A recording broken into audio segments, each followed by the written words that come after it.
जब भी किसी देश में फाइनेंशियल क्राइसिस आता है, किसी भी देश की आर्थिक स्थिति खराब होती है या फिर फिच क्रेडिट रेटिंग किसी भी देश की रेटिंग को डाउनग्रेड करके कम करती है, तो फिर वो सारे देश एक एक करके सामने आ जाते हैं जिन्होंने उस देश से पेमेंट्स लेनी होती हैं। प्राइवेट कंपनीज भी आ जाती हैं जिन्होंने किसी सर्विस के बदले उस देश की सरकार से कोई पेमेंट रिसीव करनी होती है। एंड इसमें कोई गलत बात भी नहीं है। कोई भी प्राइवेट कंपनी हो या फिर किसी भी देश की सरकार, सब चाहते हैं कि सामने वाला देश अपने आप को बैंकरप्ट घोषित कर दे, उससे पहले अपने पैसे वहां से निकाल लिए जाएं। बांग्लादेश के साथ भी आज की डेट में यही हो रहा है। जैसे बांग्लादेश की आर्थिक स्थिति खराब हुई, बांग्लादेश के फॉरेक्स रिजर्व्स खत्म होने लगे हैं, सबसे पहले भारत की पावर डिस्ट्रीब्यूशन कंपनीज ने बांग्लादेश की सरकार को कॉन्टैक्ट किया और कहा कि उन्होंने जो बांग्लादेश को इलेक्ट्रिसिटी सप्लाई की है वो उनकी पेमेंट को क्लियर कर दें।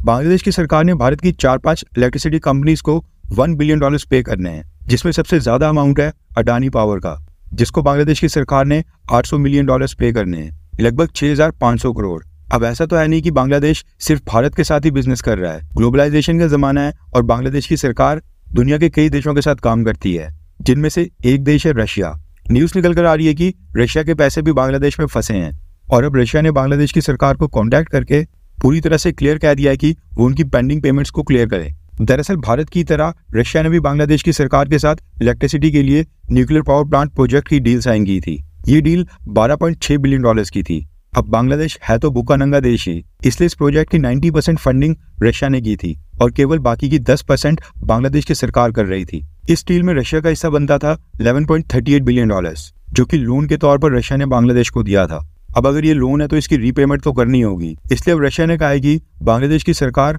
टोटल $630 मिलियन की इंस्टॉलमेंट रशिया को पे करे। इसमें लोन का इंटरेस्ट $480 मिलियन है और बाकी पेनल्टी चार्जेस हैं। इंडियन करेंसी में टोटल 5,220 करोड़ रुपीस बनते हैं। रशियन अथॉरिटीज ने बांग्लादेश के इकोनॉमिक रिलेशन डिवीजन को एक लेटर लिखकर ये पेमेंट क्लियर करने के लिए कहा है। रशिया ने बांग्लादेश को $US या फिर चाइनीज युआन में पेमेंट करने के लिए बोला है। इस लेटर की डेट 21 अगस्त की है, लेकिन रशिया ने बांग्लादेश को टाइम दिया है 15 सितंबर का।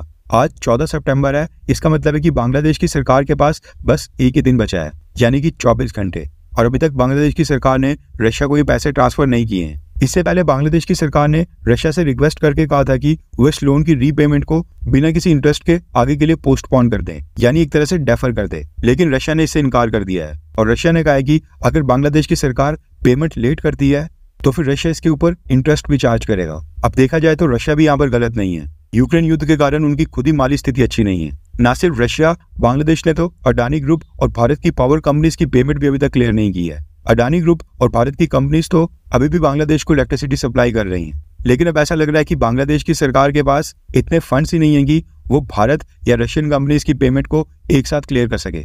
अब देखना ही होगा कि भारत की इलेक्ट्रिसिटी कंपनीज बिना पेमेंट के आगे कितने समय तक बांग्लादेश को बिजली सप्लाई करती रहेंगी।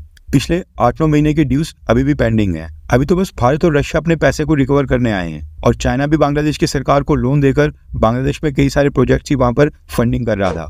हो सकता है कि अब चाइना की कंपनीज भी कुछ ही दिनों में बांग्लादेश की सरकार के पास अपनी पेमेंट्स क्लियर करने के लिए आ जाए।